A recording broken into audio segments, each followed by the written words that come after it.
Hey everyone, what's going on? It's the Beard Bro, and I just wanted to give a big thank you to you for listening to our very first episode here on the Brew House. I'm super excited to share all this fun information with you, especially as we get going here. I'm just going to be honest. We really want your feedback. We want to hear exactly what you think of the episodes.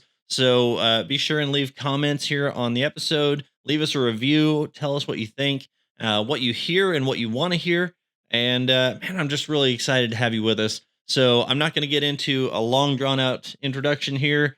I got to sit down for the very first episode with my friends Nate and Tiff, who own Beard Engine Brewing Company up in Alba, Missouri.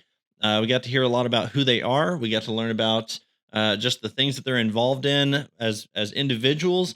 And then we got to understand a lot more about their brewery, their beers, and why there's a British phone booth in one of their cubbies in the brewery. So that's all I got. Enjoy the episode. Cheers.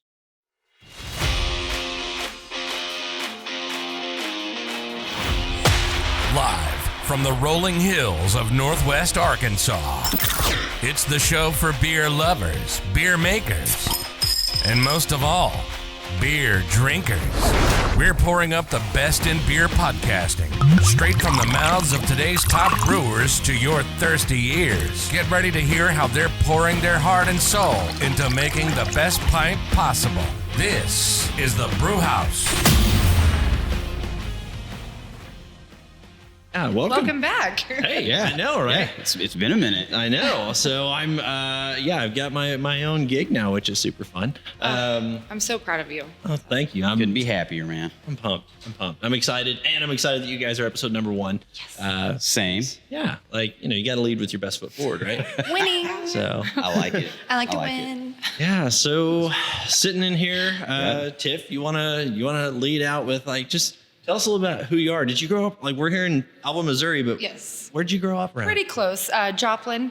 So I was born in Joplin. I went to Joplin High School. Nate went to Diamond, which is not very far either. And so he went to, not all 12 years in Diamond, but he finished out high school in Diamond. But we've both grew up around here. Yeah. Yeah, kind of the tri-state area. So, like Galena, Kansas, and then like Joplin, Diamond, Granby, Diamond, back to Granby, back to Diamond. Bounced all over the place. Yeah. But like I said, it's 45-minute circle for me. Any town that I grew up in is like right here.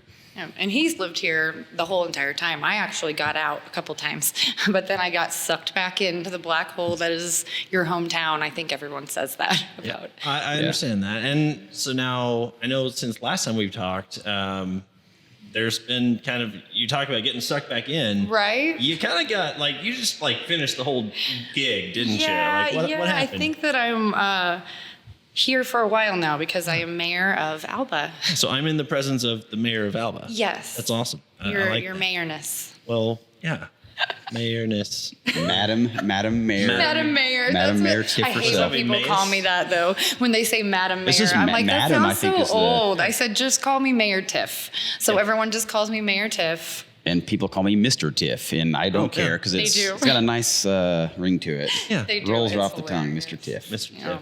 That's good. So yeah, Nate led us into council though, because he's been on council for 2 years now. Yeah, and so he did it first. Okay. And then he came home one day from a council meeting, and he goes, "The mayor, seat is up, and you're never going to guess who they asked to run." And I said, "Well, you, right? Are you going to do it?" And he goes, "No, Tiff, they want you to do it." And I was like, "No way! Like, why?" That was a big no for me. They think I'm a nice person. They think that I'm very approachable and. I'm able to talk to everyone, so it just kind of fit, and I'm kind of good at it. Yeah. I didn't know if I would be, but I promised myself a year. The first term was a year, and we're approaching. I had to get on the ballot by December 28th, and I went ahead and signed back up. So I'll run again for a 2-year term in April. Okay, all right.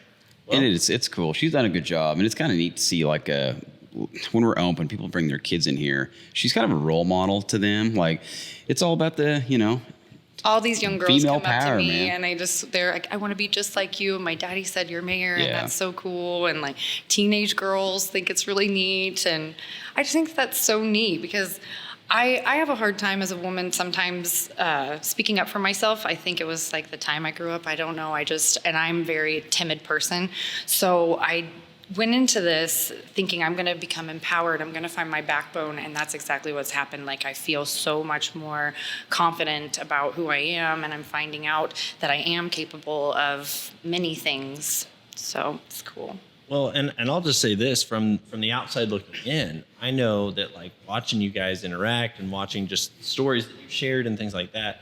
One thing that, talking about role model, one of the coolest things, I think we need that, especially in today's climate, as far as with everything going on, there's a lot of anger, there's a lot of frustration, there's a lot of people who mean well that tend to do a little more harm than good, because of just feeling threatened by something. And I think that you, just from what I've seen, you've done a really great job of just being strong. Being, you're not ashamed or afraid to be who you are, and you're not trying to be anything that you're not. But at the same point, that is enough, and that is fantastic for leading well. Yeah, and I lead with kindness, and I think that's very important. And you have to have compassion for people, especially there's uncomfortable phone calls that I have to have sometimes with people that live here, and it's just the way that you approach them. And I always go in with an open mind, and I have to hear their side of the story, and it usually ends up working itself out so much faster because of the way I approach them about it. And it is kind of different though, because the old saying was like, it's lonely at the top. When you think like politics, like small town, this is where it starts. This is where everyone makes a difference, and it just like builds up to the very top. Snowballs, right? We found ourselves in positions like our friends aren't going to like us anymore because we are on both sides now. So that was a very tough transition, because we had to tell a lot of people like, you can't do this anymore. We're enforcing this, and it was weird for the first probably year, but now there's a level of respect now, and everyone knows that we didn't do this to kind of like take care of ourselves. We did it looking for everyone else, because we do want to see that progression.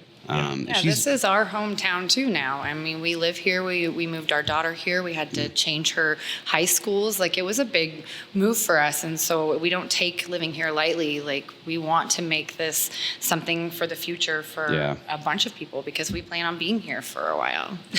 Madam Tiff's on her way. Absolutely. And Mr. Tiff is right there by her side. Yes, right by my side. I'm her little sidekick. Yeah, I could not do it without her. We're each other's sidekick. Yeah. Well, we kind of came out of the gate running there with Let's just jump right in. But, well, hey, we got that out of the way, though. Yeah, cool, right? But so tell me a little bit, like, how did you guys come to own a brewery? So who was interested in beer first? Nate. Yeah, it's weird though. I think last time we talked, we kind of went into a little bit about it, that we were dive bar. That's what our karaoke, dive bar, cheap beer, cheap shots. Okay. Busch Light was my beer of choice, and he was Miller High Life. Yeah, so the we champagne beers. So pre-dreadlock Tiff, we could go out and just wash the hair after a night. A smoky bar, and we had actually quit smoking, and that was kind of the kickstart of all of it. Like almost 10 years ago, was just our palates started changing. We didn't want to smell like that anymore, because, the fact of the matter is, you grow up. No one has never not came home. Maybe they have, and had to take a shower at 1:32 a.m. And you're just not feeling the greatest. So that was kind of one of the inklings in the very craft beer days. Like, look, we need to do something else, more proactive. So I bought some wine equipment from a guy going through some hardships up by St. Louis, and that was the whole thing. I jumped right into it. I didn't really do extract or partial mashed batches or kits. I jumped I'm going to learn. So I read. I read nonstop, and that was kind of the big thing for me. Started reading books, and just was really one step ahead of myself. Yeah. And you think he's playing on his phone? He's literally reading article after article about different stuff. And he did this in the beginning, and he just had this idea, and he knew that he could make it happen on a small budget if he did it smart. And so it did take longer than most people, because most people have backers, they've got friends, there's multiple owners. It's just her and me. We wanted a family-owned business to leave behind for our daughter, which is 15. Yeah. So it was one of those things like, I think we can do it if we really tighten our boots up tight, and And we did it. He had a job, and we would just work to pay for our equipment as we went. So we paid everything in cash. That way we didn't have to take out any loans or use credit cards. And it just took us 6 years to save up enough, and we had to have every piece that we needed to finally find a home for all of it. So we had lots of equipment just in order to keep it. So we had stuff everywhere, just kind of spread out. Different families' house. Like his job had a warehouse, so he was able to keep some things in there. You do the boil at your cousin's house, and then you would go do the mash. Well, at that point, in that day, we were still on a small pilot system in the garage. We had a little small half-barrel system. But when we were telling people that he was brewing at home, we never called it home brewing. He just said, I'm at my house brewing. But he got really good equipment in the beginning. He only did maybe 2 stovetop batches, and then he bought himself really nice stuff and started growing from there. And we had as many as 4 or 5 taps on in our garage. And so when we would tell people, come try his beer, I think they thought that we meant out of a jug, in small. Come try some home brew. Right. But we had a microbrewery in our garage. A tiny little industrial little microbrewery in our garage. We just weren't able to sell it. So that was just the time that we experimented, had all our friends, friends that were from out of town came in. I mean, the word spread pretty quickly because I have friends from Georgia, and they would come in town and try his stuff and then go back to Georgia and just talk us all up. And my friends are going to have a brewery one day. And so we had a lot of networking was a big part of it in the beginning. And me coming from that, being in outdoor advertising and internal advertising, you see what works, what doesn't work. So we plugged. I mean, everywhere we went, we made friends. Tiff's a very likable person. She talks. She talks more than I do, but she was a big part of it in the beginning. I know, right? Right. But it was always for the it was always for the greater good, because she never missed an opportunity to tell someone we're working on this project. A lot of those people never forgot. It's funny. He would make fun of me sometimes in the line at the grocery store or something. He's like, "Why did you tell them?" I'm like, "Why not? They may not drink beer, but they may know somebody that does drink craft beer, and they're gonna tell them. They're gonna tell them this crazy dread-headed girl came up to me and told me she owned a brewery." And 6 years later, all those people kind of came back. We saw a lot of them grand opening weekend. We still see them. Some are regulars. But it was kind of neat, just where do I know you from? Oh, I met you here in Alma, Oklahoma. Said you're opening a brewery. I'm like, I'll be damned. You actually came back. Yep. Very cool. Very cool. Yeah. Well, what would you say? Was there someone who is the farthest away, or is there? So we have, honestly, her friends that drove up from Atlanta, Georgia, are our furthest that came up here for our soft opening. Yeah. Yeah, they came up here. Family from California. Yeah, they loaded her very sick dog at the time, which was really sad for me because I lived with them whenever I lived in Atlanta. Yeah. So, and her dog was my roommate. She slept in bed with me every night. And so she loaded her up to come kind of say goodbye and have her last road trip and the whole brewery opening. It was such an exciting thing. I was so happy to have them there. So they traveled afar. I've got some family on my stepmother's side. They have been a few times. They're from South Carolina. So there's a support just all across the map. And obviously, our locals, we get a lot of Kansas City traffic. We have some regulars from Miami, Oklahoma. They come up here every Friday night almost. And that's a long little jog to where we're at. That's a little trek. 45 minutes, from, I think, close to an hour.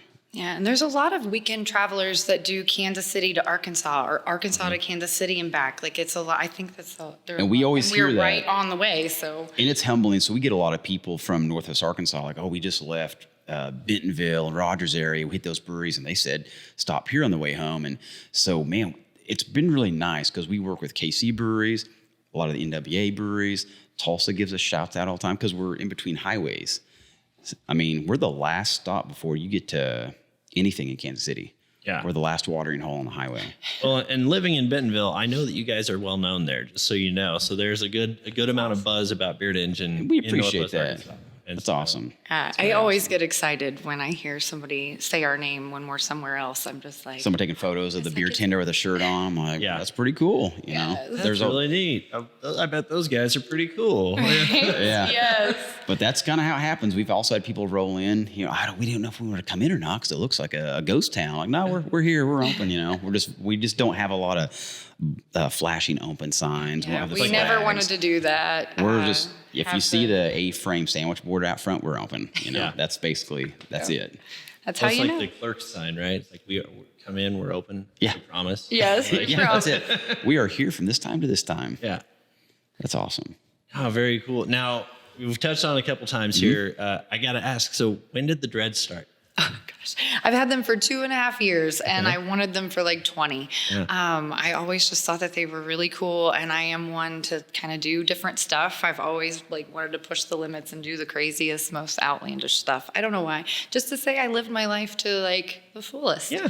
So I decided 2.5 years ago. I had red hair down to my rear end. It was really, really long, and I dreaded it up, and I've been on this journey for 2.5 years, and I really like them. Cool. You don't see a lot of gingy locks either, you know? No, you really don't. No. Like it definitely stands out. Yeah, the I color like and so I get recognized a lot while I'm out, and so I think that it's become kind of advertisement, statement piece, free, yeah. free advertisement. They recognized her for the first brewery. from the brewery before me. Yeah. I mean, it's... Hey, Like, there's, oh, you're the brewery lady. I'm like, yep, I am. So if you're not familiar with Nate and Tiff, you need to go onto their Facebook page right now during this episode and go check out photos, because Tiff has got these incredible red dreadlocks, and of course Nate's got his fantastic beard over. Oh here yes, too, Nate's so- beard is it's not beautiful. dreadlocked yet, though. Now have you considered doing that? You know, I don't know. She's getting I think he inspired would, here. if he was thinking about ditching it at some point, Yeah. he'd probably let me dread it up. And Yeah. see Now, how long it have you would- been growing that? So I've kept it trimmed. So, man, right? I stopped shaving after our engagement photos. So Okay. what was that, like Gosh. 8 years ago? Yeah, 8 years Yeah. ago. Huh? So it's been with me for 8 years. And if he wouldn't have trimmed it up, it would probably be longer. But when he was Wizardly. still working at his day job, which was outdoor advertising, he had to harness up and climb billboards, 65 to 100 feet in the air. the shackle And would just pull them Yeah. the hair out. it would just yank all his beard hair out, so he would have to keep it trimmed. Yeah. So Now it's just to have been a it. year and a half since he's quit his day job and gone to brewing full time, Yeah. which is pretty neat. Pretty scary still, but I think we've made it over the scary hump. Oh, absolutely. Yeah, I mean, in similar fashion, my wife and I have been together for coming up on 5 years now, and she has never seen me clean shaven at all. So same way, she's Oh, always had man. something. Now I've gone down a little bit, I've trimmed it Yeah. shorter, similar thing. What do they call it? They call that beard fishing, and the woman, when you Yeah, shave, it's you're like, oh, catfishing. God. Oh, It's beard well, that's what you're facing. Never mind. It's been 8 years since I've seen it. I mean, I've seen pictures, but I haven't seen his face in person. I tried that Snapchat filter. Did you try that one with my the God. no Yes, beard? his Oh, daughter terrible. did it to him, and terrifying. it I it look makes you awful. have a Very fatter fat face. Yeah, it fills in where you should have beard. I got very low With confidence. repeat skin. in flesh, that. basically, and it's like, no, it's not It's attractive. awful. It's really terrible. It's like, oh my God, I look like I'm 60 years old. Like, who wants to be married to me? I mean, Yeah. it was terrifying. It's like if I shaved mid-pandemic, then that would have been exactly what I looked like. Yeah. Right? Just, add a couple pounds in there. We'd look per like day. we'd look like school kids still. School kids. Oh, well, cool. So, okay, so now let's backtrack a little more. So you were in advertising, outdoor advertising. For Lamar Outdoor Advertising, they were at the time, they went from between first and second largest outdoor advertising in the nation. Okay. So I did that for 20 years. I thought that was my career job. Did it from 21, until, a year and a half ago. And I'll be 43 in March. So that kind of tells you how long I was doing it. How'd you get into it? Man, it's weird. That's the craziest thing, because I was going to Missouri Southern back when I was still at college, and I was still trying to decide what I wanted to do. I worked at St. John's locally at the hospital, and you start to develop certain senses and smells of things. It kind of started bothering me, like the smell of just blood and just dirty air. You could I don't know, it didn't feel And right. the cleaners that they tried to cover. It was kind of nauseating, and you see so many things. You see the paper, like flesh, blood. It got too much to me. I was too young for that stuff. So I found the first job that sounded odd in the paper back when you job hunted in the paper. Yeah.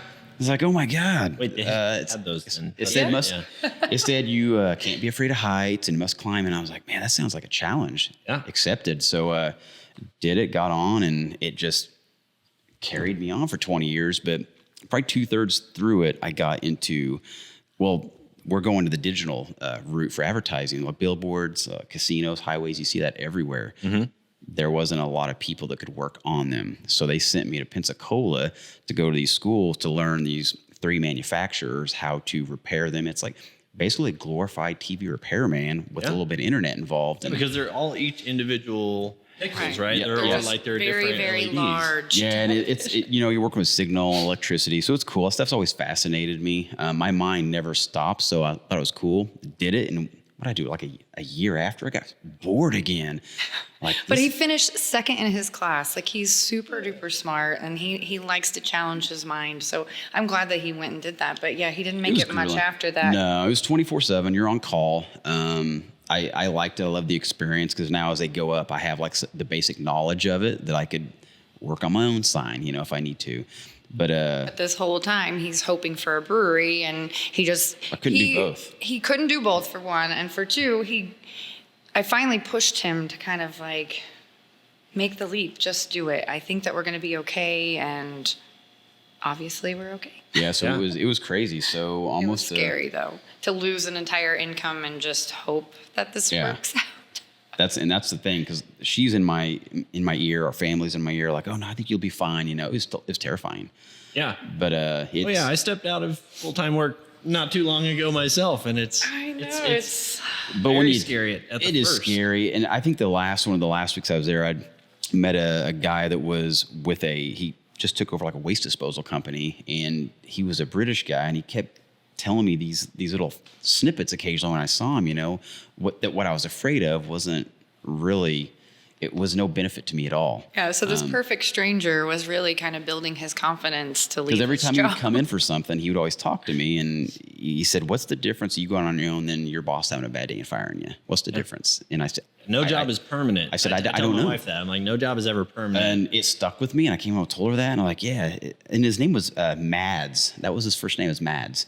And I was like, this guy's pretty awesome. And I never thought about it like that. But really, though, there's nothing keeping someone from having a bad day and saying, get out of here. Yeah. So I'm blessed to have done it. I've got to experience it. And they say once you're over that hump, you never look back, and you don't. Right. It's harder work being your own boss, like 100%, way harder. Have a lot more time as a family. That's one thing that I love, because our kids going through that transition through high school, and now we both work from home. You know?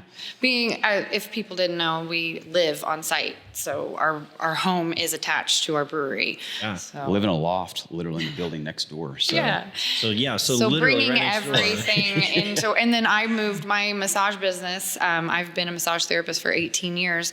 There's a space next door that he renovated and made beautiful. It's just all by himself. That's while crazy. opening the brewery and everything. It was insane. I'm still tired. Yeah. You're still catching up. You get a little cat naps, right? He's one of those, it won't be done right unless you do it yourself. And he has proved time and time again that we should just let him do it, because we've hired out jobs before and then he just ends up having to redo them. So Yeah. I understand that. But that work ethic was important, obviously, had a good upbringing, parents always working, pushing the limits. And so that was always in the back of my head, so it's just not an option when you go out on your own, it's to fail. It's just not. Nope. Yeah. You make it work no matter what. Our families have been a huge support. Our parents have been our biggest supporters. Sure. They helped us make everything you see in here possible. Like his dad built all of these tables and the bar, and then my dad did all the carvings, the one that hangs out in front of the brewery, and then the one behind the bar.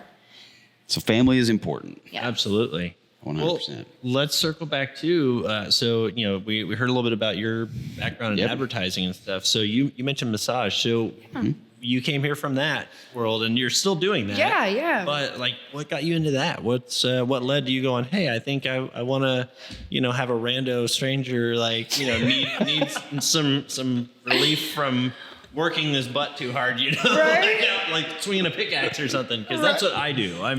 I'll do something stupid, and then I'll tell my wife, I need to go get a massage, because I did too much. Yeah. It's just too bad. And some people wait until they're injured or they need it to get a massage. But I've built a clientele of people that are, in need of me, once, twice a month, sometimes once a week. And I've just 18 years. I was a junior in high school when I first read about massage therapy and the effects on migraines. And my mom suffered really terribly with migraines, and then I would get them from time to time. And I just thought that was really cool. But I didn't know if I could make a career out of it. Being that young, you just don't know. So I decided to go the route of college, and I went to Missouri Southern for 2 years, and it wasn't for me. And I went to looking for massage therapy schools. I had a friend that was going to Embry-Riddle in Daytona Beach, Florida to do, she wanted to be a pilot. So she got accepted in that really prestigious college, and she jokingly asked me one night if I wanted to come with her. And I was like, oh gosh, are you being serious? And she goes, I'm serious. I don't have a roommate. I already have an apartment there. She was like, Google massage schools. And I was like, all right. So I did. Sure. Why not? See ya. I did. At the very next day, without telling my mom, sorry, Mom, she was not happy that I did this behind. Is she happy now? Yeah, oh God, yes. Okay. Oh God, yes. So I applied at this college, got accepted, got all my money in order, and within 3 weeks I was gone. I moved to Daytona Beach with my friend, and I put myself through massage school by being a nanny. So I had 2 kids that I took care of. After I got out of school, I would drive 30 minutes north to Palm Coast, and I would pick them up from school.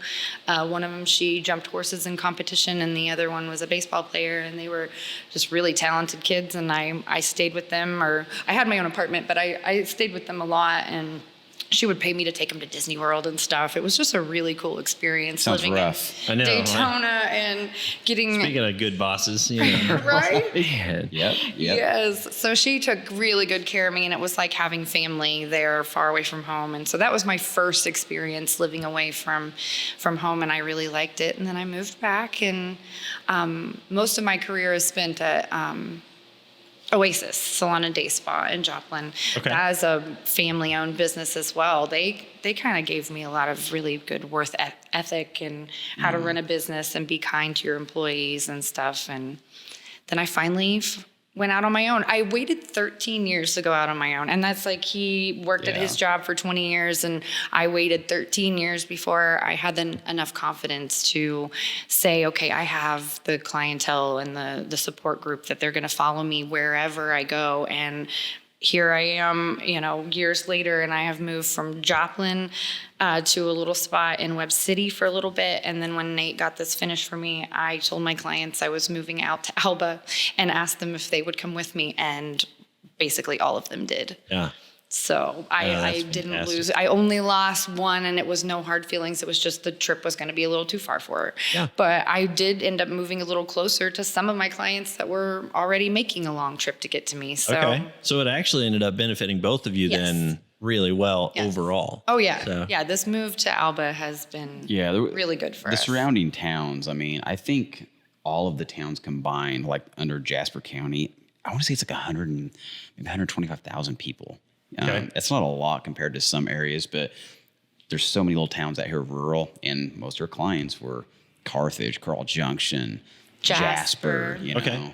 So it's crazy to think how much clients live, how many of them lived out here. Already, yeah. And it's been a good for our kid. She moved school districts, and she's just been kicking butt and swim, and she has done really well with the adjustment. It's been good for our whole family. Yeah, massage therapy and brewing kind of goes hand in hand, because people see the sign on the door when she had it up there, and what's next door? Massage? Can I get booked? Oh my gosh, if I wanted to take on more clients, I definitely could. Oh yeah, that's good. But I can't right now. You touched on a great point there. It's not often you can get a massage by the mayor of the co-owner of the brewery too. I know. So that's actually just a really cool thing. I feel like anyone listening to this, you need to come to Alba just to do that experience. So you should sell a Groupon for that alone. We should do a Groupon on that. Just, the mayor will give you a massage and you'll have a beer, and that's it. Yes. So, one of our beer tenders says, service with a smile. That's awesome. Service with a smile. So now, speaking of Alba, I understand you guys have some pretty cool history facts here. As I was driving in, I noticed there's a ball field down here, the Boyer Field. Yes. Is that right? Yeah. Yep. So if you know baseball, which I know we've had these conversations a little bit, so, spoiler alert there. But Tell me a little bit about the history of where does the Boyer name come from and what's the significance to baseball on that? So if anyone in the area, if even all baseball, everyone kind of knew the Boyers. There's Ken Boyer, which he was the famed St. Louis Cardinal pitcher. And then you have Clete Boyer. Was it Clive? I don't know all the names. I always forget There's them. seven There's total. 7 of them There's total. 7, and all 7 went on to either do minor league or major league baseball. Cardinals, Mets, or Yankees. The most recent that just passed away, was it last year? Mm-hmm. He was actually, the last gig in the MLB was a coach for the Kansas City Royals, I believe. Wow, nice. So this area was rich in history. It's like Commerce, state line over, Mickey Mantle. So the original field was actually right over here, a little bit north. So those players grazed that field. So Mickey Mantle was over there. Down here also, I can't remember when they built that field. I want to say like in the 30s or 40s, but it became pretty active. The Boyers kind of brought it to life, what they were doing. Yeah, and it wasn't named after them. So just a year, has it been a little over a year ago now? Yeah, I think so. Maybe not even a year yet. I think just based on what I've seen, I think it was right around a year. Okay, all right. I know. So we had the name changed to the Boyer Field, and we had it dedicated to the brothers.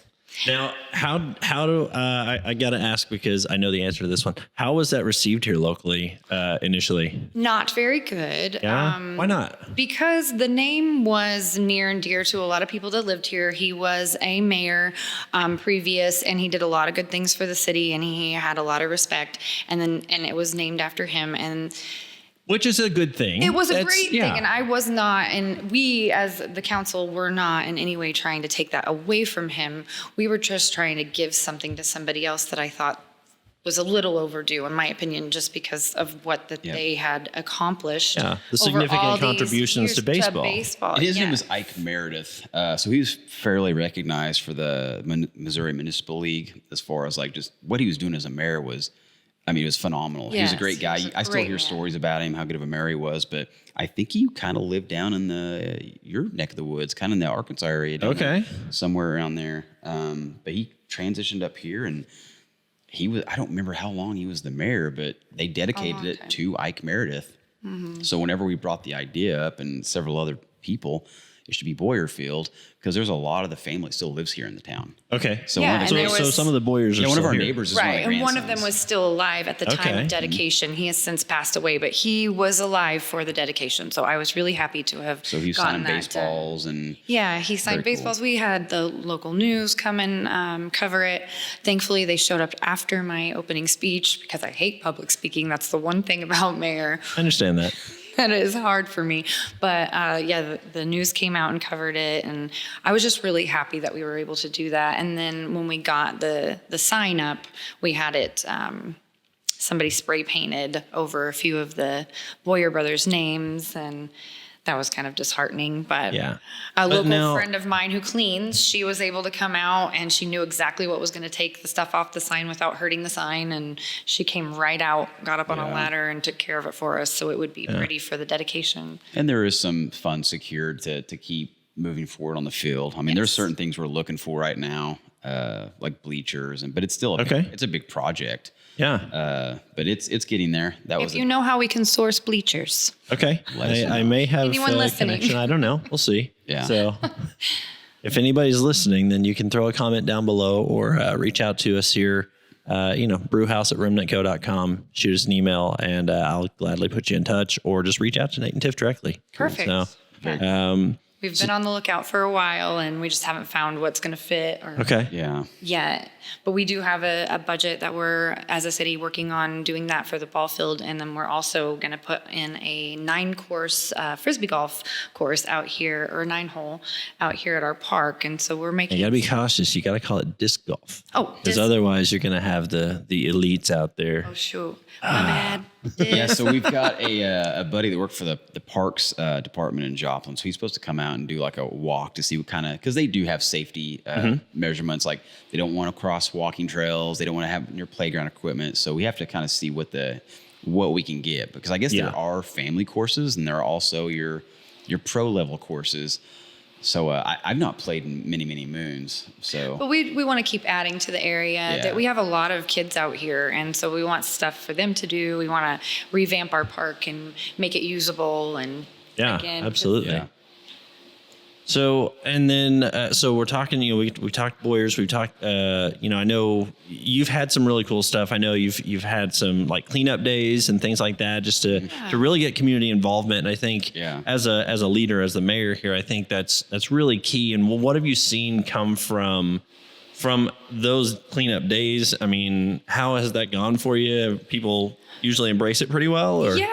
So this was something that Alba's been doing for quite some time. It just, there wasn't anything in place to really help the elderly or the people that were maybe disabled to get their stuff to the cleanup day, because there would be a lot of people that did take really good advantage of everything. But then there's those that were sitting that their yards are just getting worse and worse, but they physically could not do it. Yeah. So I was just trying to get together a group of volunteers to come and help those. And we did. I had a really good turnout. We got a lot of stuff cleaned up, and it was really great. It was very well received. That's awesome. I think we do need to have something in place next year where we're more so watching for the people dumping the stuff they're not supposed to dump. Gotcha. But other than that, it went very, very well. So there's a lot of stuff that got hauled out of here. Yeah. So it's pretty cool, though. I mean, we're fairly busy. Everyone was busy, so the people that took time to help, I mean, it was awesome. We were able to help people that just didn't have a support system anymore to be able to help them. So from that, and then since us opening, there's several cool little niche businesses all around us that you can see at like farmer markets. And I think the girls across the street, Savory Sauce, I think they might even be in some areas in Fort Smith, Arkansas, and Fayetteville, aren't they? Yeah, they sell to some really like high-end restaurants. I think they're in our... they're everything local. They're in 609, right? 1201, and I do Krabby's, places like that. Okay. And they're just two girls. They're in their early 20s. They have their grandmother's recipe, and they make her dressing over there. And right after we moved in, I mean, they cleaned up the front of their building. They painted it. They got new window treatment, new signage. So everybody started kind of cleaning up business-wise. Oh, our Alba machine, they painted their building shortly after we opened. And it's been relatively cool because we all help one another. That foot traffic is important. And just seeing that, it kind of lit a fire under everyone, so it looks a lot different than we moved here 3 years ago. Yeah. Well, I think whenever you see someone come in that believes in what you already believe in, and it reminds you that you believe in it, then it's easier to kind of get that ball rolling again. Yeah. So that's really cool. Yeah. Now tell me about the building we're in. So I teased a little bit in the intro about the old history, the rich history of this building. You guys have had this building is known for having Mercedes out front, or Lamborghinis, Rolls-Royces, Lambos. limos. Where in the world? Why are they coming through Alba, Destination Missouri? unknown. Yes, Yeah. it was called the Old Miners Inn. It opened in 1979. Max Giovanni was the chef. He's from France, and he was a 5-star Michelin chef, and he had plans to make something a 5-course restaurant to beat all 5-course restaurants, and everybody thought he was kind of crazy to come here in a tiny little mining town, old mining town, but he did. It was a love story, really, the why he did it. Yeah, she that's was where he met from his Alba. Yep, that's where he met his wife. He was working at a resort, I think in Lake of the Ozarks, before he made the transition, and it was it was like on fire quickly. French cuisine, just lit really, up. really fancy.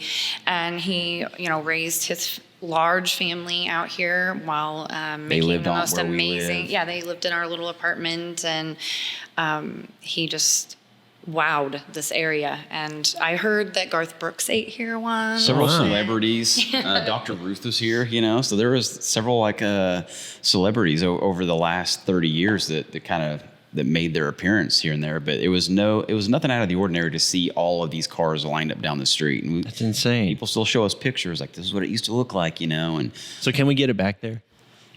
I think we can get Garth Brooks to come have a beer at Beard Engine. how sweet would that be? Oh my God. I would Garth, just here's your die. official intro Invite. and invite right here. Please, Garth Brooks. Yeah. if anybody knows Garth, there's always the 6 degrees, right? Oh my gosh, yeah. And so it's like, Do you remember when you him? ate at Old Miner's Inn? Well, it's Come back. open. Have Come a beer. back. Come have a beer. And Come we do have a beer with And, your friends in low places. Yes, and the coolest part about this whole like full circle thing is his daughter, his youngest, right? Is she Yep. youngest?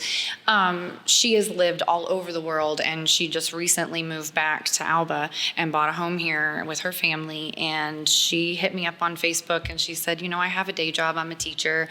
She's a special ed teacher, and she goes, I just want to be in that building again. I miss being there. I miss the whole feeling of it. She was like, I just want to be a part of what you guys are doing. And I was like, heck yeah. So she works for us now. And so she has filled me in. She's our Sunday beer tender. Yeah, so she works every single Sunday. She fills me in on all the old stories and, different stuff that her dad very did. cool. Shows me old pictures. Yeah. And has really been our history buff as far as all things Old Miners Inn. So. But that's what helped us in the very beginning was it had such a big name, the Old Miners Inn. And I don't know if we said it ran for 28 years. It was here for a long Almost time. You said it started when? 1979 79. to 2007. Okay. And for the last 5 years, his daughter ran the kitchen. Yep. He was out of it for the last 5 of it. Okay. Yeah, so it's pretty incredible just what they were able to do for a small town. You got to remember, small town America looked a lot different than it does now. So the kind of clientele they were bringing in, and it was just ridiculous. It was reservation only. Everyone away, yeah. So it's just kind of nice that we can showcase that. And a lot of people that never got to come in here, they get to see it now. Like, I never stepped foot in here. They couldn't afford to eat there. Like, all the people that lived here locally never ate here. It was all people from, like, Special what we're occasions doing, bringing and- people from all over as a destination. Okay. When they come in, it's good. It does. It has a good energy in it. It has beautiful It has like a energy. family feel when you walk in. A lot of people say that. It just feels so It's very Happy. warm. Yeah. Very nice. it's happy. There's good energy in here. And how much of this was there's columns, there's the bar, of course, up here in the front. But how much of this was here from then versus how much have you So renovated? the daughter, when she took it over, when he decided to retire, she did all of the archwork. I think the ceilings were relatively low. I think they were drop ceiling is the way she Yeah, so explained it. she opened up the ceiling, she added the columns, the beautiful slate tile, which was covered by carpet when we took ownership of it, and we weren't really sure what was under the carpet, and when we rolled back the carpet, there was this gorgeous slate tile. This is the original tile. Yep. Oh, wow. This is very cool. that she put down in the So, 2000s. but everything was just basically, and at some point someone had done wall murals, so it was floor to ceiling wall murals, and they were Crazy. They're crazy. There was a lot of paint. It was beautiful. Don't get me wrong, but I felt like it really closed the room. It made it feel tinier to me.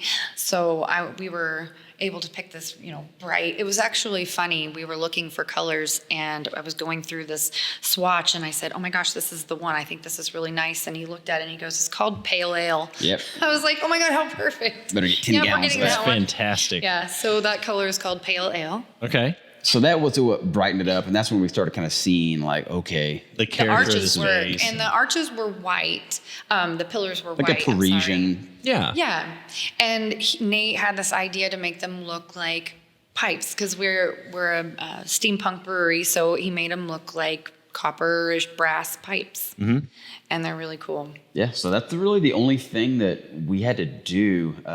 It was a blank canvas. All the tables of bar came in after. Okay. So we had a blank canvas in Yeah, the this beginning. whole room was just empty. That's so cool With to a see, bunch though. They used it.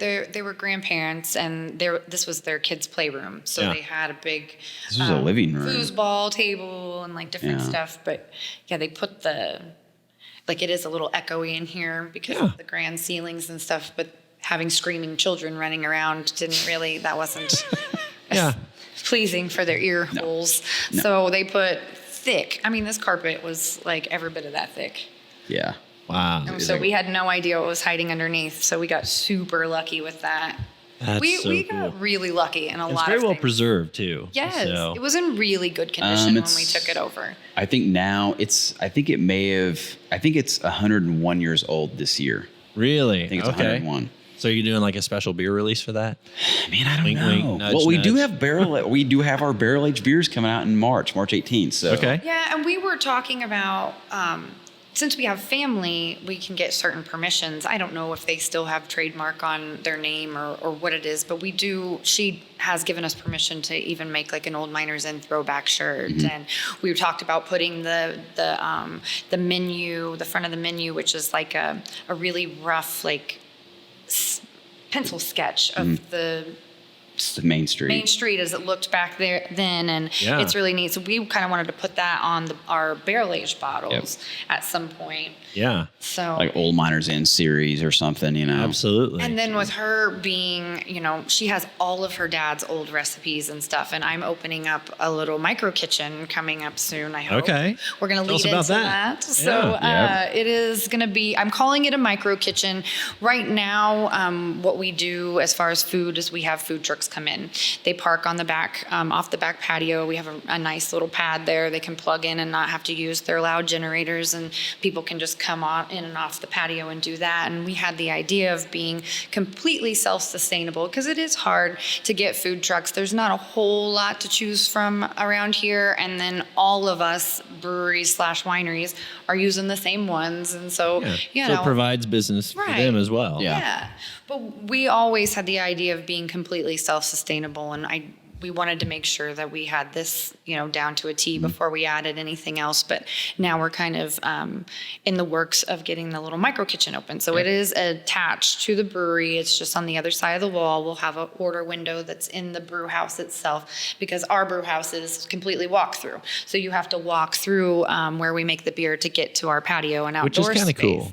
And it's really fun. We It's a always say self-guided tour. make yourself at home. Drink like Can't you're on the really go place. anywhere wrong. It kind of all just flows out to the outdoor space.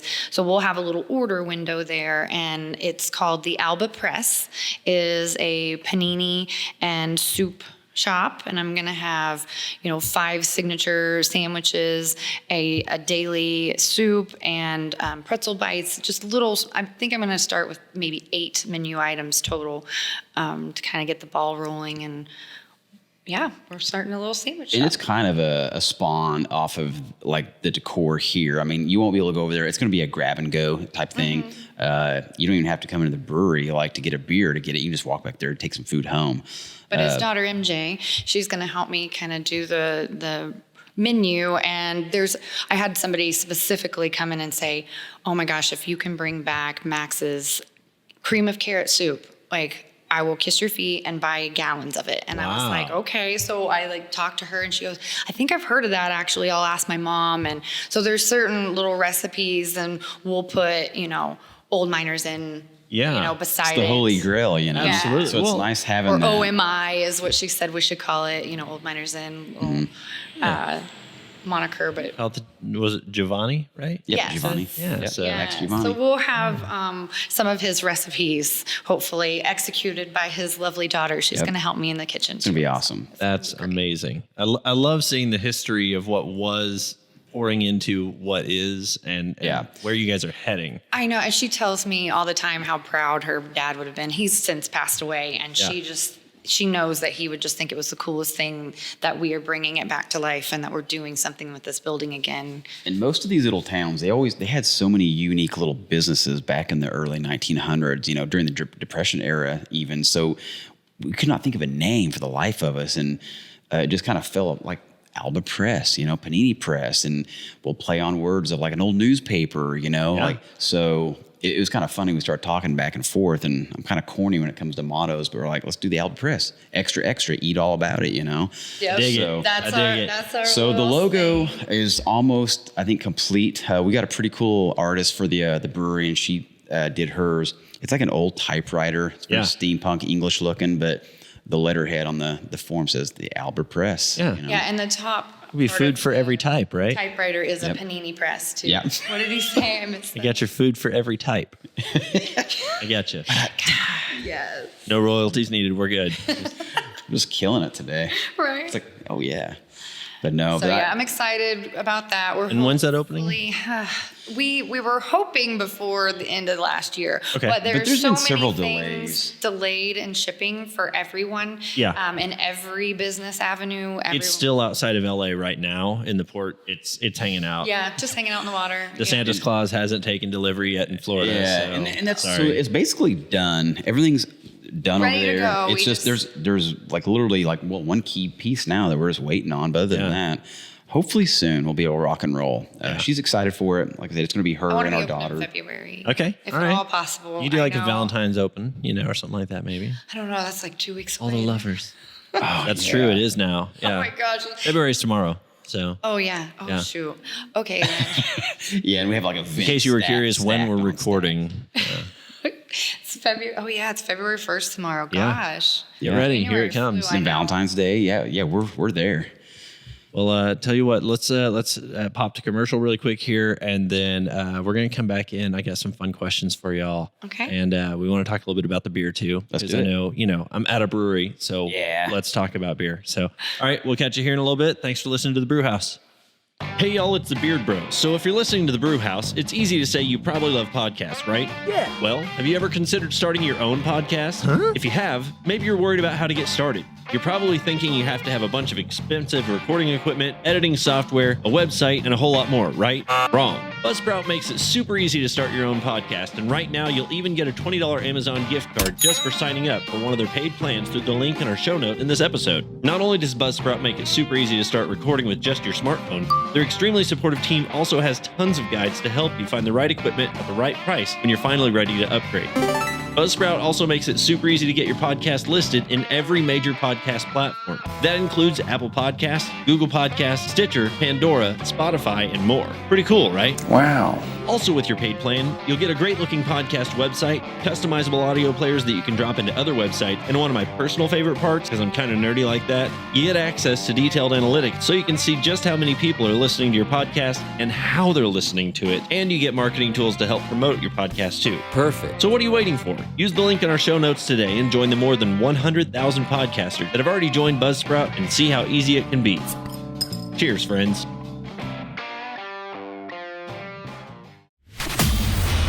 You're listening to The Brew House, the podcast for beer lovers of all types. Now, back to the show. All right, welcome back to the Brew House. I am your host, the Beard Bro, and I'm better because I have a beer in my hand. I'm here with Nate and Tiff over at Beard Engine Brewing Company in Alba, Missouri, of all places. Dot on the map, but amazing, rich history, as we've heard so far in the first half, and just some of the cool stuff, the ties to baseball, the Old Miners Inn, you name it. So now let's get into the portion a little bit about the beer itself. Just talk a little bit about, well, first of all, I got to go backwards because the flight board that I'm using is shaped like a giant gear. What's up with that?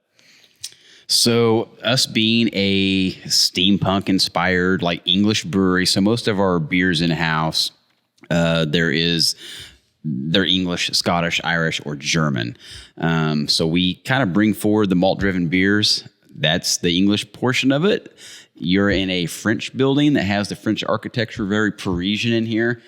When we came in here, we're like, what are we going to do with this? What kind of brewery can we make with this without destroying the aesthetic? Yeah, Nate's an artist, So- so he sees with artist Clearly. eyes. So me being an artist, I said we should do a steampunk English brewery, like kind of focus on the Edwardian Victorian era with its, the grandiose. Here we are. This is where you're I had at. heard steampunk, and Yeah. of course, like I knew what it entailed, but not in the depth that now that we've dove into it and kind of researched it. It's a really cool thing. And if you ever read about Jules Verne, like the books on steampunk, steampunk is basically it's everything mechanical, not electric. It's by water.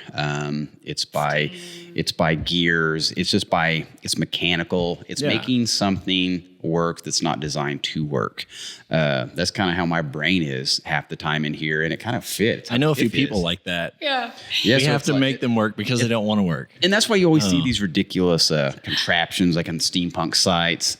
It's like that would never work. Yeah. Well, that's the point. Yeah, it's the water pipe with the light bulb coming out of it, right? Yeah, And it's exactly. It's your table lamp. But that. Yes. in the book, you'll find, it does work. And that's kind of what we use here is you're taking very little to make something great. Yeah. So it applies to what we do in this brewery. So that's kind of how the whole steampunk thing was born. Yeah. And his dad is a woodworker, so he made these for us. Okay. So I'm the house coppersmith artist, and her dad's the wood carver. My dad's the carpenter. When you walk in, you see the umbrella. That's actually a vintage Parisian umbrella. I think it's from the late 50s, early 60s. I actually wrapped that and made it look like skin leather. But that's just a regular umbrella. That's our chandelier. That's so cool. That's So a lot of people, when they walk in, they don't see it. When they're sitting in here, they look at it. I'm like, is that a real umbrella? What is that? And when people are bringing new people and they're like, you have to come look at the bathroom. And they're like, the bathroom? What's our bathroom? Each bathroom has cool little steampunk Nautilus touches in it, stuff that we all sat down as a family and made together before we opened. And it's a fun, quirky way to kind of display art as well, So that's kind of it. You can't not be in here and not think steampunk. Yeah. And it just worked for the space. You got propellers on the ceiling for your fan. Yeah, so it starts coming together. You just kind of have to think outside that box, but that's where the whole steampunk element came from. Yeah. And it fit perfectly with the beers that we knew we were going to be brewing. Well, and you did touch on, a lot of English beers, things like that. And one of the statement pieces you'll find if you walk in here to the brewery is a gorgeous telephone booth over here. Yep. You want to tell us a little bit about that? Because I heard that was kind of a surprise, right? Yes. So Nate is obsessed with those, and the TARDIS. He just really loves everything about all of that. That's and a so Doctor I Who wanted reference to. for He's those of you who always don't wanted.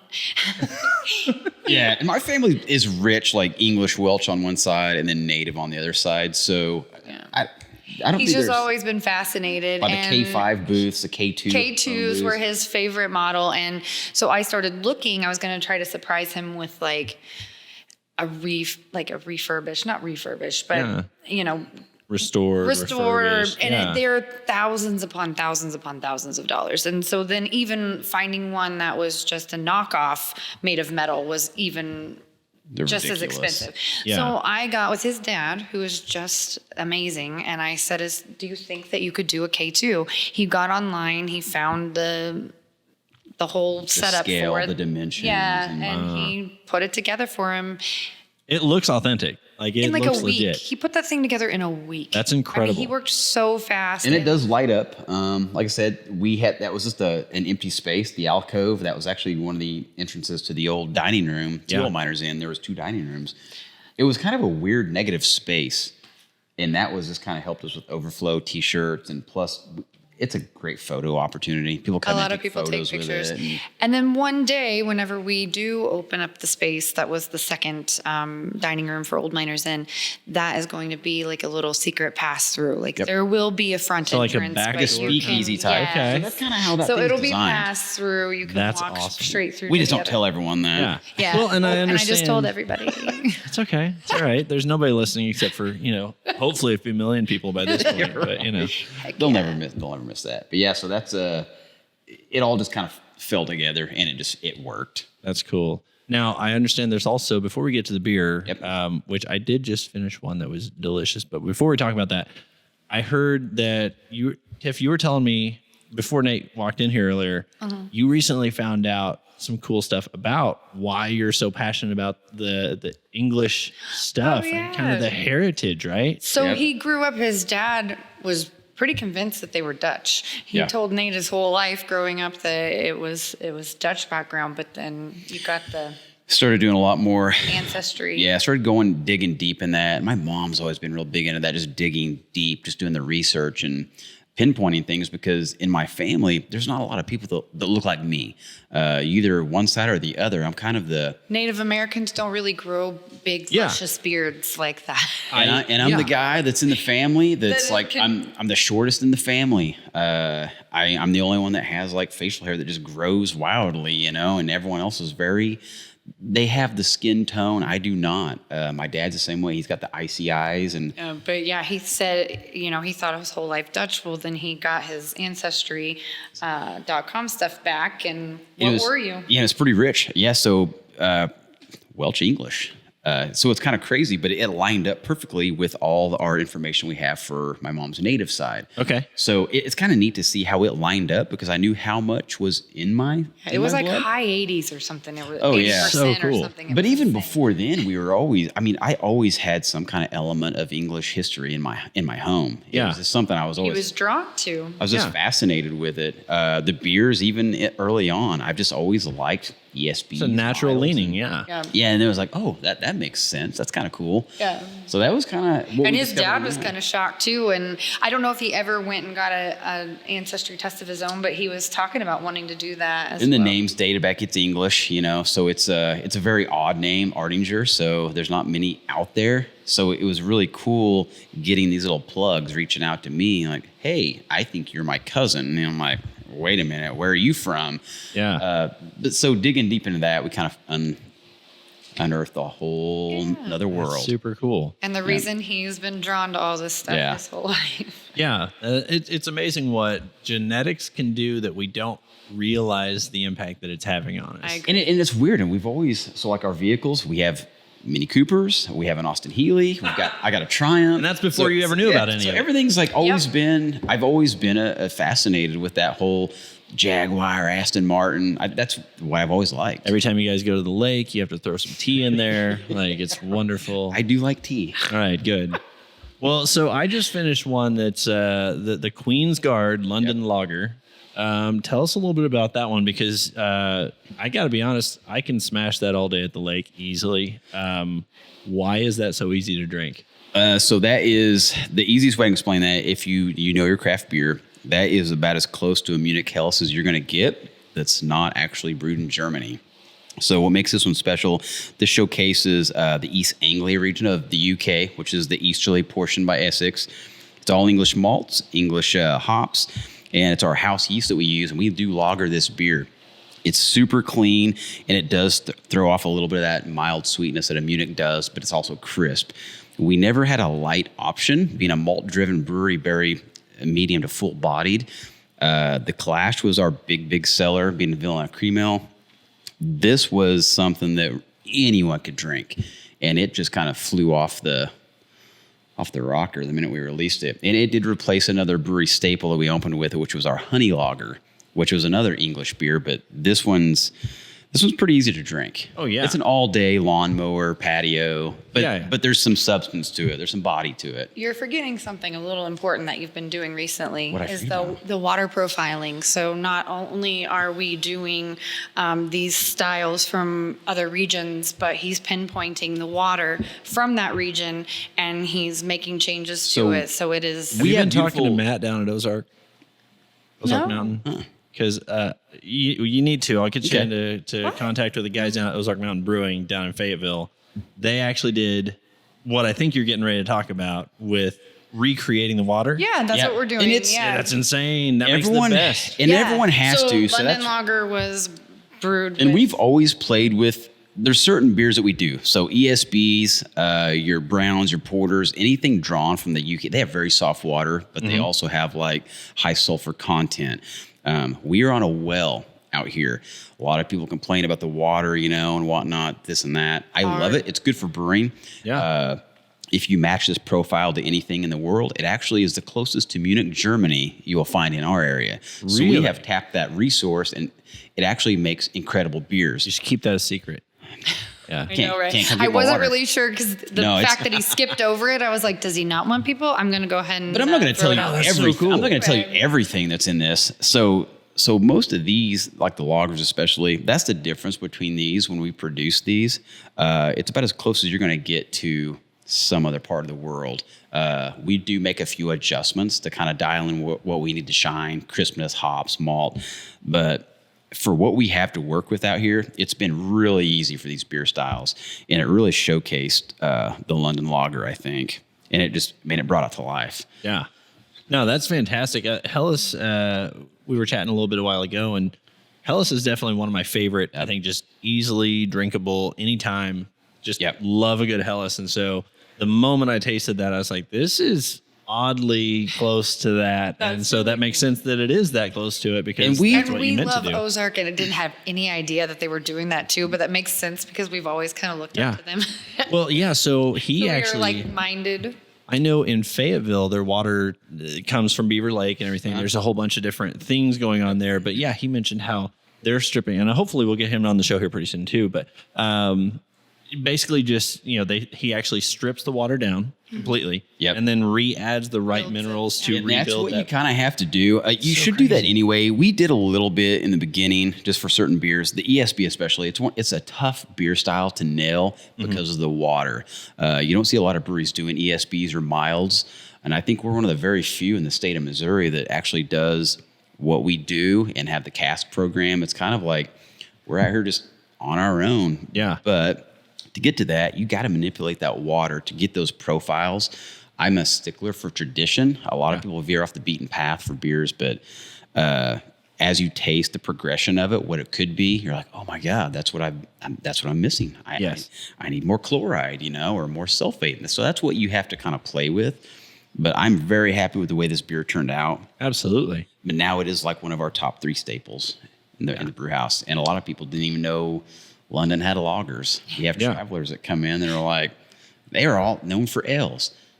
That's actually not true. Yeah, not 100% there. So, yep. Well, very cool. Well, I thank you for telling me that because again, I think that was a surprise right out of the gate. And now I've got another one in here that was, I kind of took a sip before I realized which one it was. The Penny Dreadful. Yes. And that is my favorite beer up there. Tell me about this because I know immediately the flavor that I tasted whenever I got it. But tell the folks listening, like, where did this come from? Kind of what's it? It's kind of weird. So we do a lot of casks. If you've ever been on our Friday night, which I know you have, we play with a lot of adjuncts, a lot of ingredients, and kind of play with secondary fermentations. Like, what will this flavor do?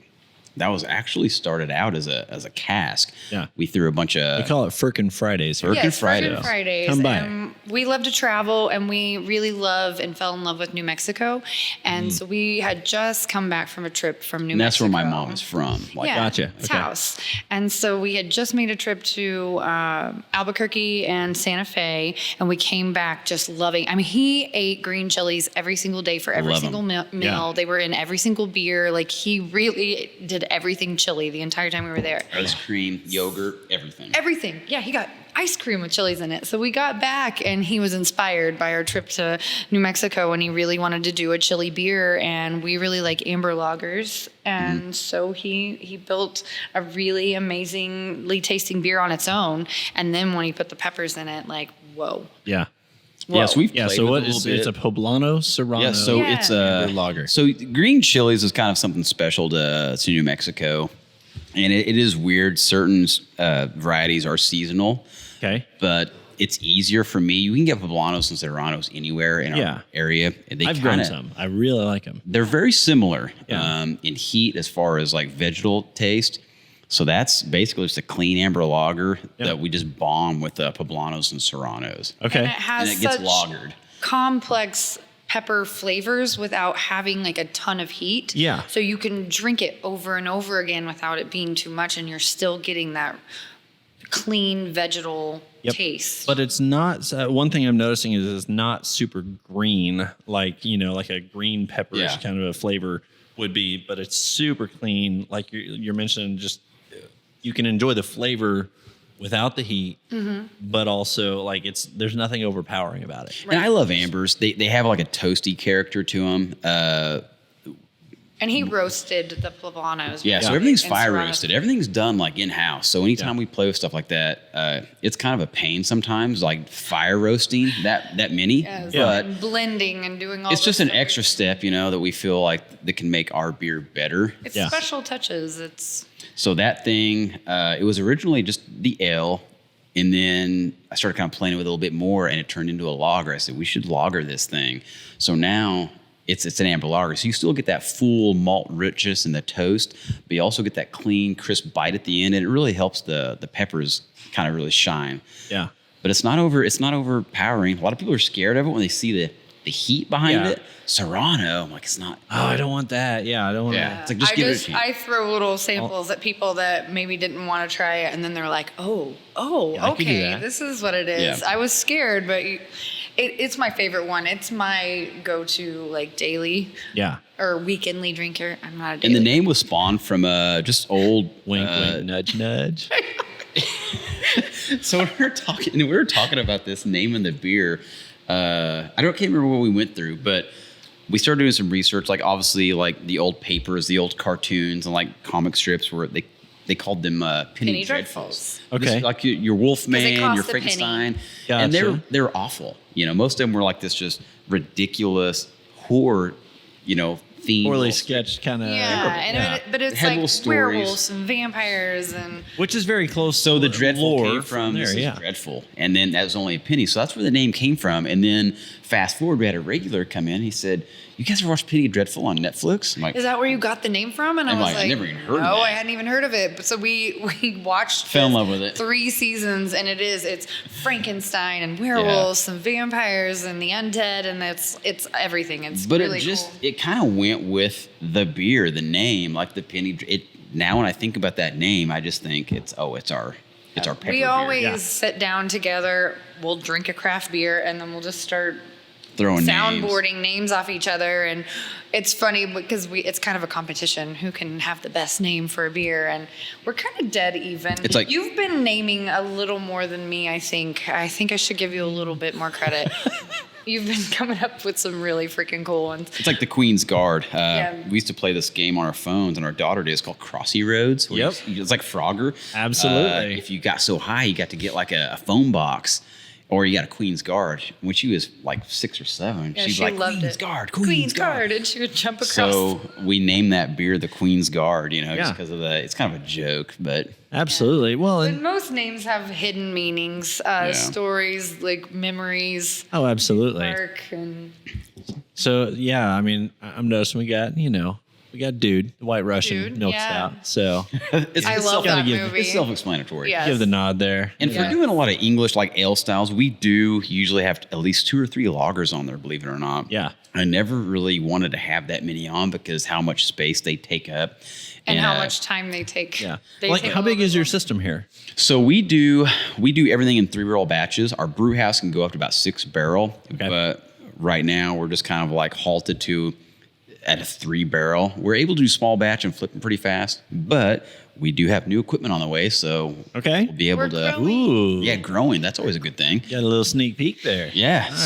So that's coming. But right now, the way we designed the brew house was, if we grow out of it too fast, we have a traditional 4-vessel that we can just double batch. yeah and double Yeah. batch and become a use 6-barrel. So an on-demand sparge system. Now remind me, are you open top brewing back there?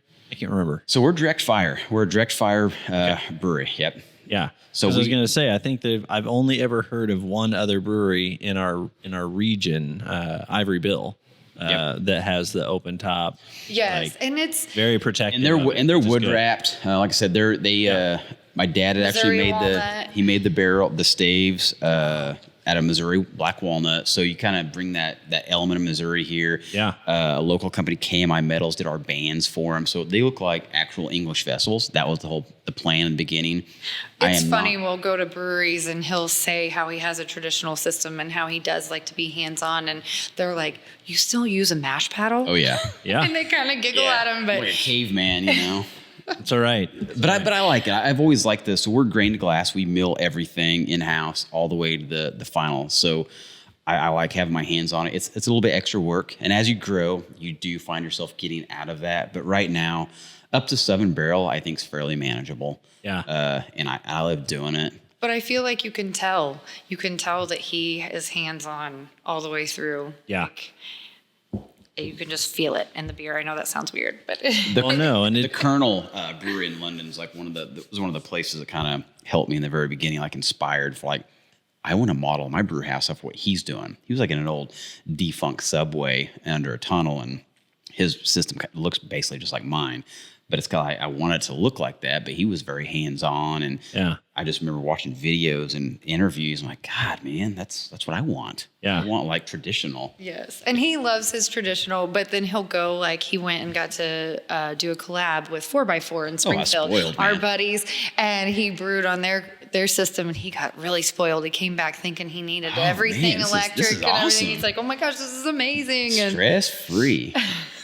Yeah, so it's he may do a little updates here and there to make life a little bit easier on himself, but he works his fingers to the bone. He deserves his little shortcuts here and there. Yeah, that's really good. And I think, in being in the beer space and just learning what I've learned so far from interviews is just knowing the heart behind people who intentionally go through that traditional process. It does make the beer. It elevates the craft a lot. There's more that you got to kind of be. You have to be there a lot more opposed to just systems. Yeah, steam fired, man. That's the way to go. Pneumatic ball valves, and you get spoiled really quick. Like I'm just gonna push a button and leave. But now I've got an assistant that just kind of hangs out and watches temps. It can be done. That's new since the last time we saw you. He actually has help. Yeah. So he does have an assistant. His name's Tim. He's been a really big help for him in the back. And I can tell just on his face on a regular basis, it's a lot less stressed. His eyes aren't his eyebrows aren't so furrowed all the time. And being able to like kind of teach that, like my method, because it does change. Brewing's the same. They've been doing it thousands of years. We make little changes, in life, but he loves teaching people. I think in like a different time, if we weren't going to be doing brewing, he would have made an amazing teacher because he does like to pass on his knowledge, and anybody that's willing to absorb things that he's saying, he will teach you everything that he knows. And I'm a reader, like we were mentioning in the first part, that I just I read. I just want to learn like the history of the beer, the region, what made it so different. Why does the barley taste like that? Why is the yeast so different? So I'm constantly reading. I will never not read about it because I think that you can always expand and do better in beer. He's not at his best yet. Nah. Well, and let me ask. So you're talking about that, and you mentioned a lot of like local, sourcing and things like that. Do you get your grain from here locally? So everything we source comes from the East Anglia region of the UK. So most of our grains, we are 100% English grains in our brew house. So is there like, have you noticed, just based on what you've started reading and what you understand about the types of grains and why they're grown in certain regions, things like that, have you noticed as you've continued to order from the same place, have you seen any shift in flavors in certain batches? Yes. We've played with several different maltsters around the world that kind of showcase the grain that we use primarily in the back. There's subtle differences. If the regular person come in and pick them out, kudos to them. Okay. Because we try all the kernels. They come in like the crunch. Is it soft? Is it crunchy? Is it stale? Yeah. You can pick these little things up. But you can always taste a nuttiness, a breadiness, sweet, not so sweet. But the grains that we use, I mean, they're consistently just stellar. Yeah. Like I said, and that's a little bit difficult sometimes with the way we're in the world, getting grains from overseas in. Mm-hmm.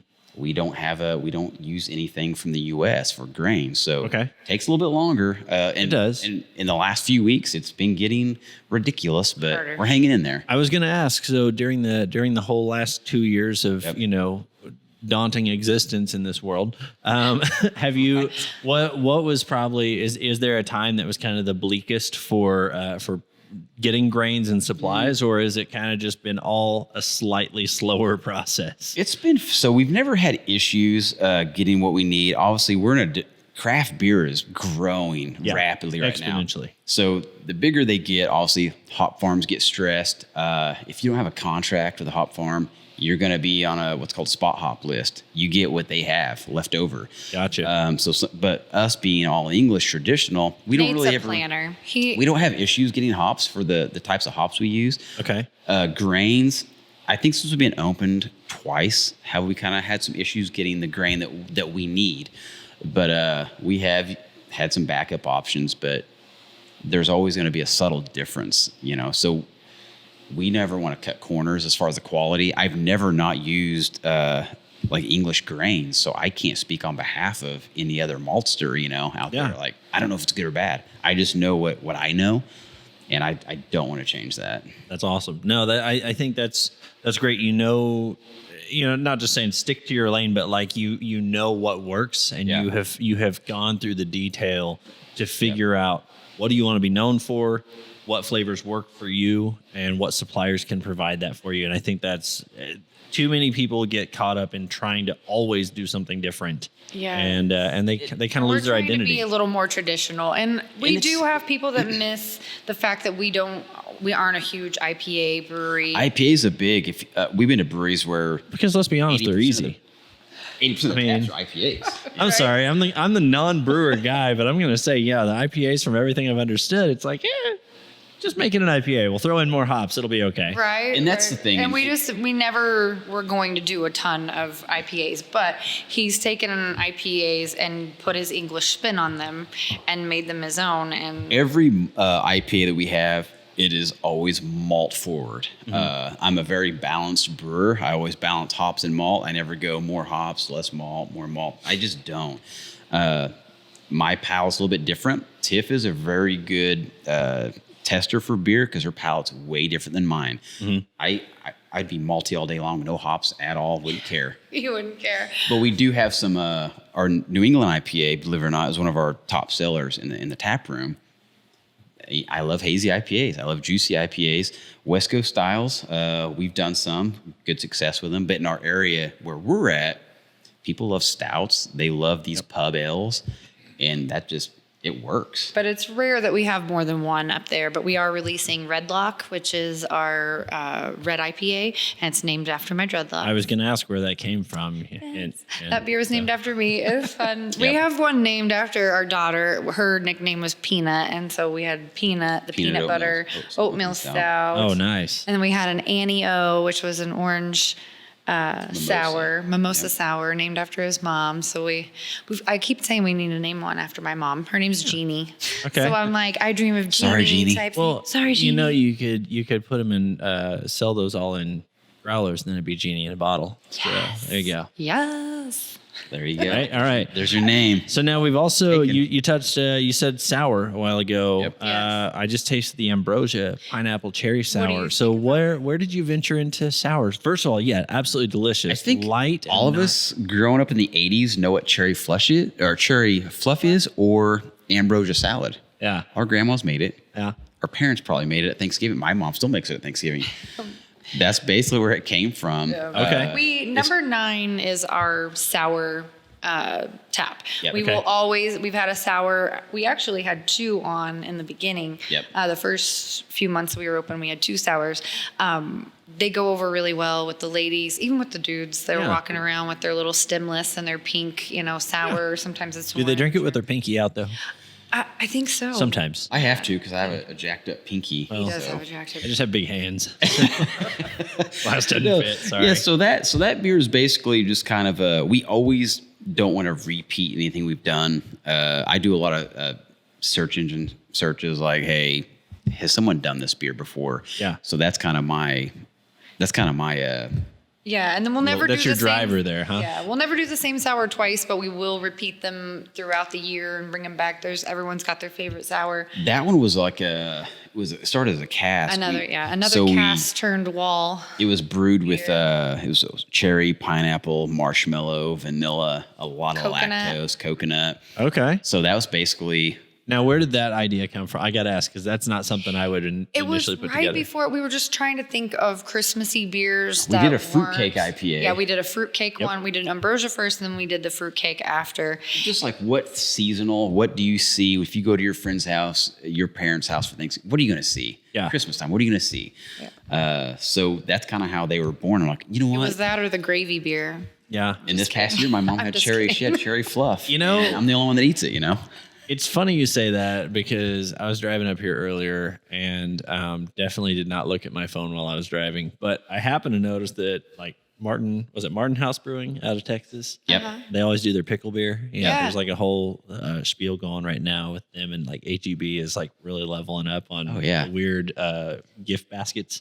of pickle themed beer and pickles and all. Anyways. See, I got really They obsessed have with the a pickle ranch beer. beer. Yes, they do, Yes, and they buffalo do. wing. It And was buffalo wing. brewed with a lot of actual like just ranch packets. Are we gonna see anything crazy like that from you guys? Yeah, you will. Okay. Yeah, well, the pickle beer thing. So I'm obsessed with pickles. Yeah. Peanut butter and pickles are like my favorite food. I know that sounds weird. No, that's good. But like together? No, never together. Okay, I've never all right. tried them together, but those were, I would say, were my top two. Well, now you have to try them together. I'm gonna. Okay. Gonna. Right. But the pickle beer, so my birthday, my 40th birthday was this past summer in August, and I've been begging him for a pickle beer since we opened, and he just didn't think that there was enough demand for one, but I disagreed, so I made a bet with him. I said, you brew me, he got his pilot system back out that he hadn't brewed on forever, and he brewed me a 15-gallon batch of pickle beer for my 40th birthday, and I had the day to sell through all of it, or I wouldn't get any more pickle beer ever again. And I did. I sold through all of it. Nice. But then it was Yep. so at the end of the season that he was like, let's wait until spring or summer, Yep. and then I will brew a big batch of the pickle sour. But it So was it's coming back. incredible. It's coming back. It All right. was incredible. It It's all had fresh. So It's many, all fresh so many ingredients. pounds of cucumber in it. It was insane. It Yeah. was delicious, and everybody It thought was so. So labor intensive, is what it Very was. labor Because intensive. a lot of breweries, we've been to some that they use vinegar in the brewing process, and I begged him not Does to. that not do anything with the yeast? man, that's the thing. I would think that it would, I would think so. but we just never. Me, once again, reading. Yeah. Obviously, the best beer for that style is the Goza. It's Okay. already, it's salty. It's got that briny character. Yeah. So I was like, how can I build on that using fresh? So I played with adjuncts and amounts, and I finally came to it. I said, this is it. Yeah. This tastes like a fresh pickle. Absolutely. And I stuck with it. It sold out. We had a lot of bicyclists in that day, and they're like, is this going to be back on tap? Yeah, probably next It'll be back. Yes. So I think we'll probably release it earlier on in the season and then have it again for my birthday. Yep. Okay. That's good. That's Yeah, good. so all those things go through like I don't want to say a grueling process. We cook a lot. I bake a lot on top Yeah. of everything else I got going on. So a lot of the beers that you drink in here are actually things in my head that never shut Inspired off. by I've done desserts, cannoli. yes. I've done cannoli beers. I've done a red velvet cake beer. So they just go all the way down the limit. The fruitcake one was fun because fruitcake got everything in it. Did you actually throw Skittles in it though? And the fruitcake? Yeah. I didn't throw Skittles in. I don't know. I just It had- feel it- like it'd just be the no, randomness. so I had everything else in it. I mean, he threw everything that's in a fruitcake Yeah, so in there. it was walnuts it was the and- culmination of every frickin' we've done every Friday for 2021. So go back to the Firkins really quick because I was gonna ask that one. I've from a statement you had said way back. So Firkins, tell me tell me if I'm wrong here. So one, it's a smaller barrel. Do a kind of a short test batch on. Right. The Firkins that you release on Firkin Friday though, that's usually never the actual beer that's coming out, but it usually is kind of a head nod to If it depends what's on coming down we the test the line. market with them. Yeah, and so it's a 5-gallon cask. So they're pin cask. A firkin is usually up to about 10.8 gallons, 10.9 gallons. We use Okay. pin cask. That way, you have to drink them fresh. Yeah. 10 gallons. I'm not saying we couldn't blow through them, but That's like a Tuesday for me. to serve them in that threshold of serving temp between the 50 to 58 degrees. Yeah. 5 gallons is the right amount for them. Okay. So Yeah, and we don't have the fancy cask cooler jackets or whatever to keep them. We actually let them progress and get a little Yeah. more up to room temperature. A lot of the flavors will really pop when you They'll really meld together then, right? we do traditionals though. I mean, that's something that we've always done in the beginning. A lot of ESBs, browns, milk stouts. Okay. Your traditional cask beer. on the wall, but in the cask we get to have fun. Okay. But we are in it's craft beer world. So hey, what can we do to really Push the just limits. push the limits on a Firkin Friday? What can we yeah. do in this beer? Well, one thing I remember was one of the times I was here a while back was I think it was a rainbow sherbet. It was the rainbow sherbet. Yes. Yep. Oh my gosh, and one that was really led to the popular. orange creamsicle, I think, Yes. because you were playing with lactose and kind of Yep. that experimental. So, So when they go really, so if they blow within an hour, I mean, we've done that where we've blown 5 gallons of beer in an hour, or mostly it's 1 to 3. If it's that fast, then we're going to probably make it in a bigger batch and put it up on the wall. To this day, I think the leader was our Red Velvet Cream Ale. We blew 40 pints in about 45 minutes. Yeah. So that Holy smokes. And that's what we kind of lean towards, like what would people respond to if we put it on the tap wall? Yeah. So a lot of those beers on the wall. Yeah. We're inspired by Cass. Penny Dreadful. That's where it was born from. Yeah. Okay.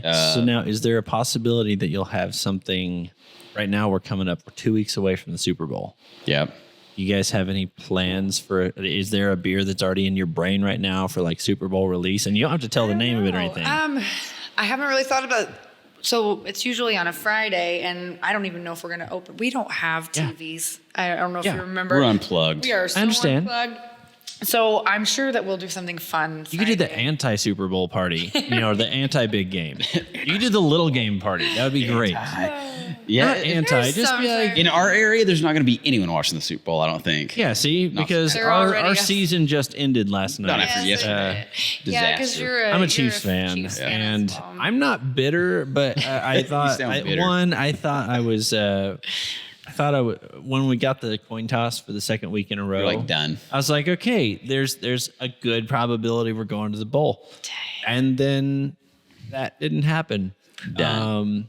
So yeah, I will say it meant a lot to me to see Patrick Mahomes kind of step up and just kind of say, hey, that was on me. He kind of just said, hey, look, there were some misses in this game, but kudos to the Bengals for getting there because they're a solid team, and I think Bengal beer. And it's sweet of you to sit here across from Nate when he bet against your That's Chiefs. okay. I'm That's going all to right. call him out. I was on neither. he doesn't know what is in the side. drink that he just had, so Right? it's okay. Oh, No, I was gosh. joking. I think he might. I love the Chiefs. No, I mean, Go Chiefs. here's the thing: is no matter what, they gave it their best. But I think that in this football season, I think everyone can kind of agree on the fact that holy crap, this is going to be a really, really good game. So, No, the last few weeks have been lights out. So it's This is the definitely way been of- entertaining. yeah, this is the way a playoff season should It's be what's played. supposed to look like. Yeah. He grew up a Miami Dolphins fan. So Yeah. he, Okay, I was going to ask who's your team. So Dolphins. Miami Dolphins. I lived You don't got to in worry about me Atlanta as a Chiefs for fan. You got to while, worry about so- us. yeah, I was a Falcons fan for a while because I got to go to the games all the time and stuff. okay.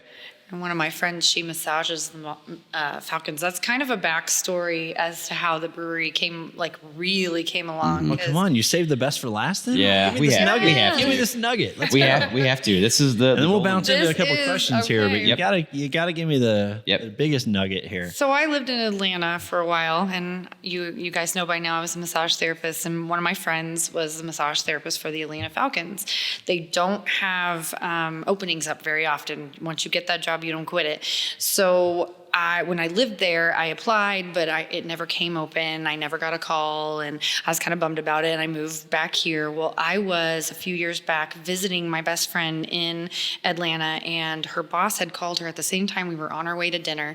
She was just having this like cryptic conversation. Yeah, I do know someone. Yeah, all this stuff. And I'm like, what's happening? And so she gets off the phone, and she's like, you are never going to freaking believe this. And I'm like, what? And she goes, my dreams are coming true. I've been wanting you to come back to Atlanta, and she just called me, and there's an opening for the Falcons. Like, come be a massage therapist here.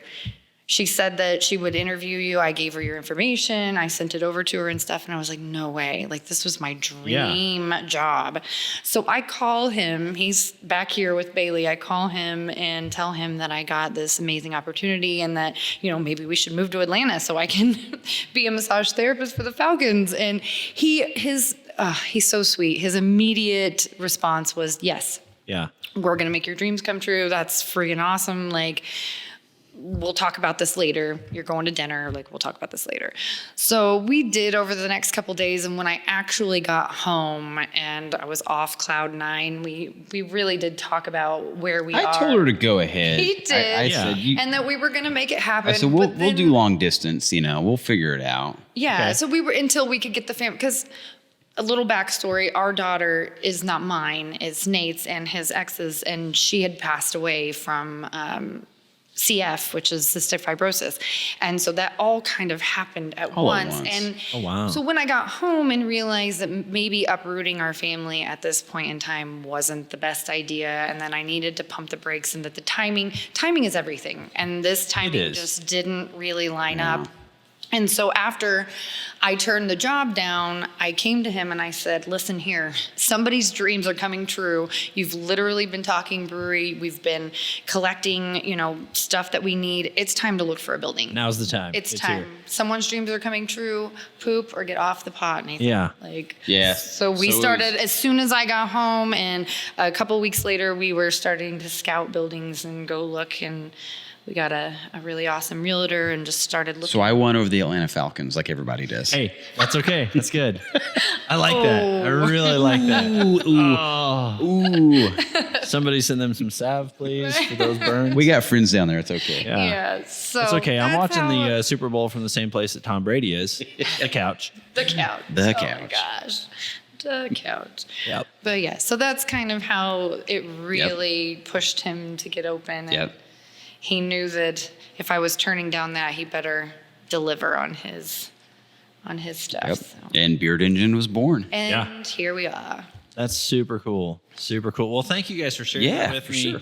The last note I will say about beer, the last one I'm tasting right now is a Baltic Porter. It's called the War Balloon. I got to be honest, I'm never a fan of porters, which is funny that you guys gave me this because I said just pick 4 beers.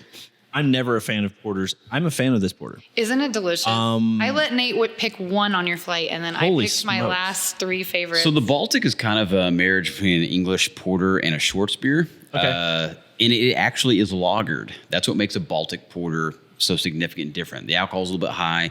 It's a low, slow, and steady beer. Where like a regular porter that most people think of is what? Like rich, dry. Most porters, historically, they're anywhere from 4 to 5.5%. They're not real strong alcohol. The Baltic's kind of a 8. That's why I Baltic's kind of the black sheep.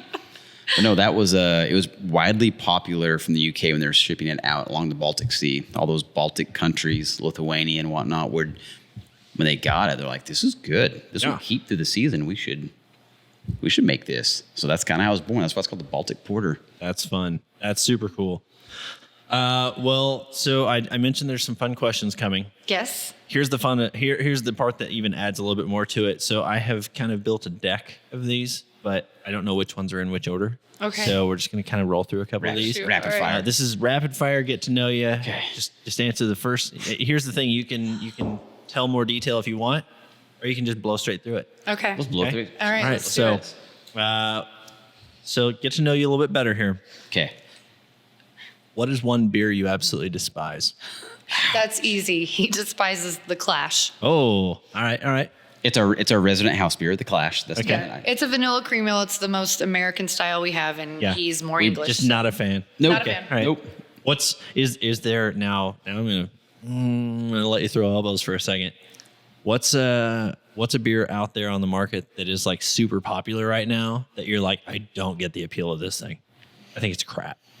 Oh gosh. Oh man. No, I can't. no. You're trying to make us enemies. No. It's like you gotta know what you guys are into. That I don't see the big deal about. I'm trying to think. Well, in it, like all of the. And here's the thing: maybe it's not that you don't like it; it's just you don't understand the hype. Yeah, you know? the IPAs, the super, triple, double. I saw a quad the other day. No joke, I saw a quad the other day, and I was like, it's actually in Northwest Arkansas. I'm not going to say who. I was surprised at how good it was. Really? The quad was insane. I will try You have one everything. though. It's a good day. Okay. So I know what the worst thing I ever tasted in my life was, and I'm not going to mention it. okay. Oh no! Why? Now you have to. What style was it? It was a sour. Okay. Was it the pickle sour? We'll leave it at that. Oh gosh, it was a pickle sour, but it's not the one we were talking. No. That's fine. That's No. fine. Okay, That's the so thing. So we have- totally, Okay. totally different direction with this one. You have $100,000 Okay. that you have to donate to one charity or cause. Okay. What's it going to be for you? Cystic fibrosis. Cystic fibrosis. There you go. I kind of figured so. Yeah. but- Bailey's mom. Yep. Yep. Absolutely. No, that's huge. Mine would be muscular dystrophy. A friend of mine passed away a while back. Sorry to hear that. No, it's all right. He lived life to his fullest. He was supposed to be gone by 15, and he lived to like 21, which was insane.